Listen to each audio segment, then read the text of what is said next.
Way back in 2002, we began a project that was pretty audacious, a project to expand and refurbish the church's facilities so that it could be a launching pad for future ministry and mission. The idea was always, how can this place be a physical base for our children, our youth, or our adults to have the faith experience, to learn about their faith so that they can better serve God in the world. A project that ultimately would cost $26 million. The first capital campaign was Building Lives. The second campaign, Changing Lives. And the third campaign, Faithfully Finishing, Faithfully Forward, propelled our giving over the course of that 10-year period. We at Canterbury have had the excitement of the ride of construction, of seeing the new buildings crop up, the new facilities become available. Now the third phase is upon us, has been planned all along to be the point at which we complete the process of paying for all of the buildings that have been renovated and built since the beginning of the program. And now we all know in our hearts that we must fulfill the rest of our responsibility for this and pay the piper. We're right on track and on schedule with that, and in a great position to complete paying for all of this inside of a decade. To get this burden off our back is the linchpin to moving faithfully forward. It's just exciting because we faithfully finished this commitment. There were some folks that thought that we couldn't do that, that was too big, that the church was not capable of doing what we did. And incredibly, over 10 years, this $26 million worth of giving, it's paid for. Not only did we do that, but we paid off our note early. Today is important.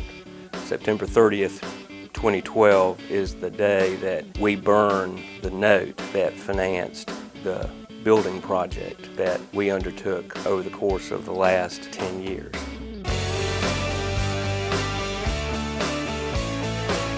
It is a symbolic event that we're doing today to represent not only the action of the Holy Spirit among us to help make this miracle that has happened, but the generosity of thousands of Canterbury families to help make this place a launching pad for future ministry.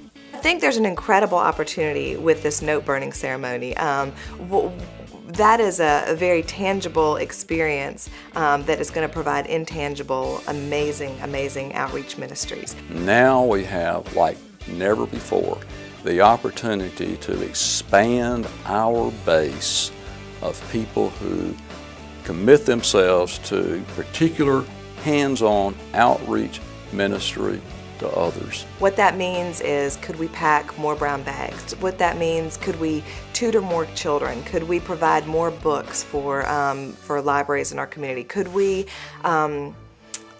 pack more than 500,000 meals for people outside of the United States who are waiting and hungry? Work is done outside of the church that pleases Jesus. Canterbury's next step is to follow Jesus and serve others. Jesus makes a very simple but profound connection. You express your love for God by the way you treat other human beings. The most exciting piece of this, maybe the most overarching of the goals, is the narrative to turn Canterbury outward. From an inward focus on ourselves to turn outward and be in service to our community. Outreach is service, and it's being in the community, and it's reaching out beyond ourselves. It's a good word. It's a physical word. You can see somebody reaching out. We want our outreach as much as possible to be person to person, face to face, arm in arm, digging deep and going outside of the world that you know. To take what we understand our faith to mean and translate that into action through the vision. That we seek to follow Jesus and serve others We are co-equal children of God in service to one another. When it comes down to it, Jesus says, what are you doing for the people around you? I come to you and those people. We really honed it into Matthew 25 when we're called to provide food to those who are hungry and provide shelter to those who are in need and provide kindness to strangers and help when people are sick. We are in a wonderful position now that we can turn ourselves outward to show Jesus' love to other people, to relieve suffering. All those things in Matthew 25, Jesus said, that's what I'm counting on my followers to do. Our young people believe that being in service to others is part of what being the church is. And I agree with that. Making your faith be real. Actually being a part of a church that does something. What we want to do is to ignite more people to find that one or two hands-on ministry. We want to sign you up. Getting involved is easy here. Talk to any minister. Talk to Rachel Estes. There's lots of opportunity. The other thing that I really want to encourage, and I think this freedom to really dream big is I would love for congregants to come to me and say, I've been praying about this ministry. I've been thinking about this ministry. I want to help them dream big about the possibilities of what we can do in outreach. This church has been magnificently positioned by God to do more than ever to relieve suffering.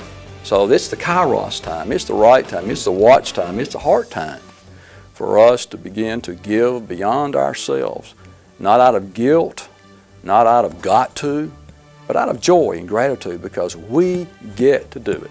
We have got to go and translate our faith into action.